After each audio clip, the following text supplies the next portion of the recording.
Teachers and educators from the Artfulness Project said this: Art, or art education, is whipped cream on the school's pie. As whipped cream, art has what makes teaching and learning delicious, appealing, and nicer. This metaphor also has a downside. Whipped cream is indeed very tasty, but it is also very fattening, so perhaps it should be omitted from a truly healthy diet. If art in schools is like whipped cream on a pie, can we then live without it if, when a school's sociological needs do not require its intake? Whipped cream in a cup of hot chocolate might be highly desirable, but is it indispensable?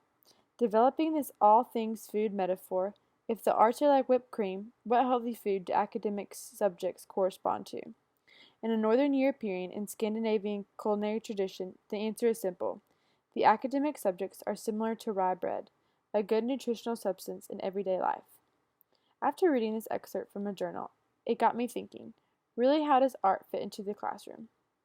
Is it something we think of when we need icing on our cake, or is it truly something that we intentionally incorporate into our teaching? It is important that we integrate arts into the classroom so that our students are exposed to different applicable types of learning.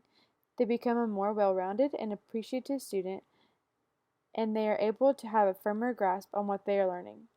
According to DeMoss and Morris in How Arts Integration Supports Learning, they found that when students received arts-integrated lessons compared to more traditional teaching practices, they improved their ability to assess their learning, and reported that the arts integration instruction created greater intrinsic motivation, encouraged learning for understanding, turned what students perceived to be barriers into opportunities to be solved, and motivated students to continue learning.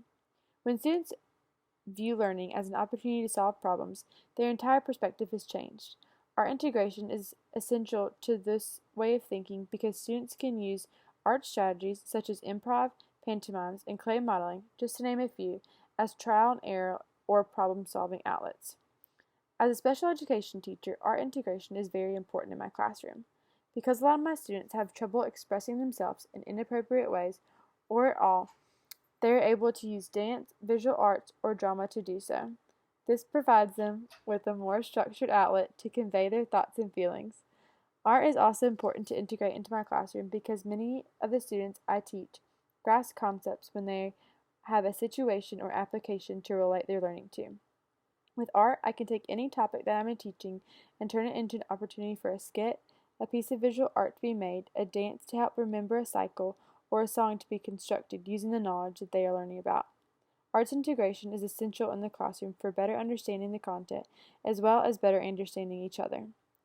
In the journal Critical Evidence that was written by the National Assembly of State Arts Agencies, found that 93% agree that arts are vital to providing a well-rounded education for children.